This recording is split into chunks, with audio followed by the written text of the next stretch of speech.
Good morning. The Chancellor insists Labour will reform the welfare system. As she paves the way to scrapping the two-child benefit cap in next week's budget. Is it going to be enough, though, to get backbenchers on board with an overhaul of sick and unemployment pay, or are Labour MPs simply ungovernable? The G20 summit is dominated by the issue of Ukraine and President Trump's controversial peace plan. Talk to President Trump frequently, and I'm expecting to talk to him again in coming days. Well, I'm absolutely clear in my mind that President Trump wants a just and lasting peace. All matters about Ukraine must be determined in the end by Ukraine. The Prime Minister says all hope is not lost, as Trump says he isn't finished hashing out the peace deal. I would like to get the peace. It should have happened a long time ago. The Ukraine war with Russia should have never happened. If I were president, it never would have happened. We're trying to get it ended. Rail fares will be frozen for the first time in 30 years as the government tries to soften the blow ahead of expected tax rises in the budget. Public backlash grows after it was revealed Pakistani nationals are exploiting student and holiday visas to lodge asylum claims. The Prime Minister heaps pressure on Andrew, formerly Prince Andrew, to give evidence to the Epstein Committee, all while the world awaits the release of the Epstein files. Now, have you heard of technoference? Well, the Princess of Wales is on a mission to spread the word, as she says technology could permanently damage human relationships.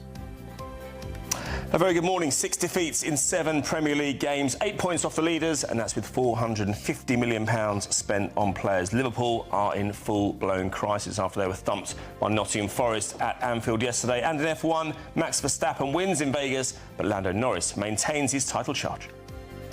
Hello there, good morning. An unsettled Sunday for many of us with some heavy blustery showers. Stay tuned to find out if we'll see a return of the sunshine.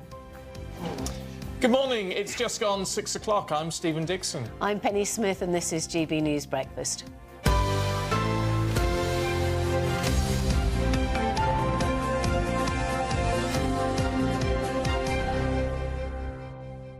Oh, I love it when we get a new word.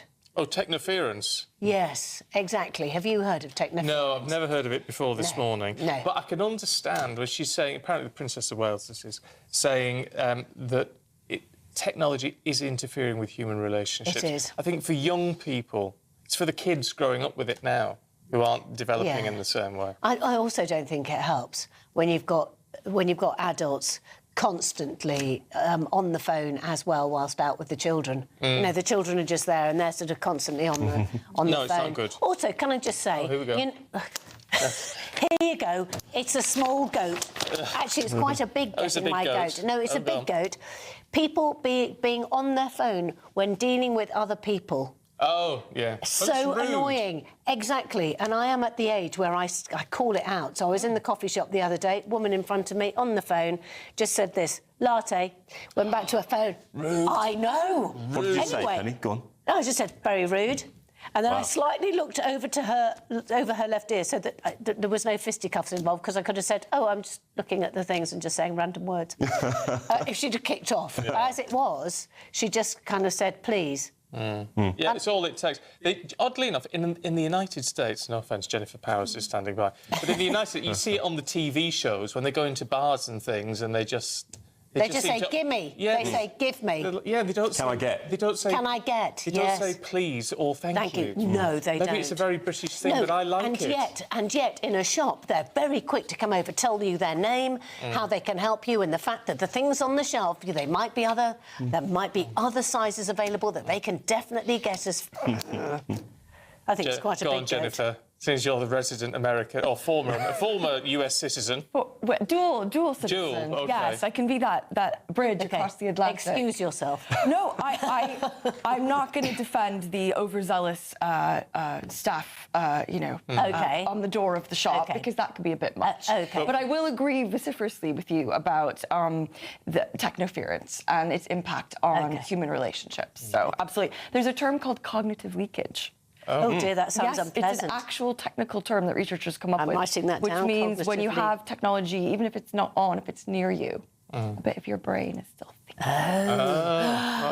We like that. Oh, well, Right. thank you very much indeed. Yes, Please, thank you. It's your second new phrase of the day, then. Yes, It's good. I'm liking that. Cognitive leakage. It just sounds unpleasant.